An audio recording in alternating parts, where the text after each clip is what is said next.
YouTube salute. The first United States citizen has died as a result of contracting the coronavirus, according to the New York Times. The United States Embassy in Beijing reports the patient was around 60 years old and died on Thursday. We offer our sincerest condolences to the family on their loss, a spokesperson for the embassy said. Out of respect for the family's privacy, we have no further comment. Both the Centers for Disease Control and Prevention and the World Health Organization have offered to send a team of experts to China to help with the outbreak. China has not accepted help from either group. Experts tell the New York Times that one reason could be the various aspects of the outbreak may look bad for China. As of Friday, 34,000 people in 24 countries have been affected with the coronavirus. 700 people have been killed.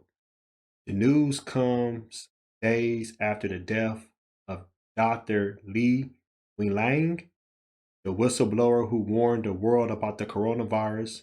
On December 30th, Li warned about the virus online and was subsequently arrested for spreading false rumors.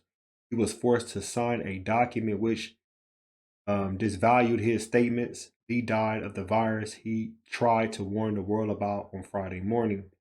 Wow, that's deep. My condolences to everybody that's actually passed away around the world for this virus. A lot of people's been talking about this virus everywhere I go, in the gym, the grocery store, at the park, online, on my social media platforms. Everywhere I go, I'm like, dang, everybody's talking about this. All I can say, if you're traveling, just, do what you need to do to protect yourself. Some people not caring about the virus. I heard some people say, I don't give a fuck. If it's meant for me to die, if it's meant for me to die. Hey, I'm not mad at nobody, but however you need to protect your life, protect your life. Do what you need that's best for you. Don't worry about nobody else. At the end of the day, I'm not going to wish negativity or push negative energy on nobody. So I'm all about respect and just wishing the best for everybody. Post your comments below. Smash Black Panther the like button. Subscribe to my channel. Click the bell icon to be notified when I upload new content and go live. If you'd like to support and donate to the channel, I have Venmo, CashApp, PayPal, Streamlabs. Everything's in the description. Till next time, peace.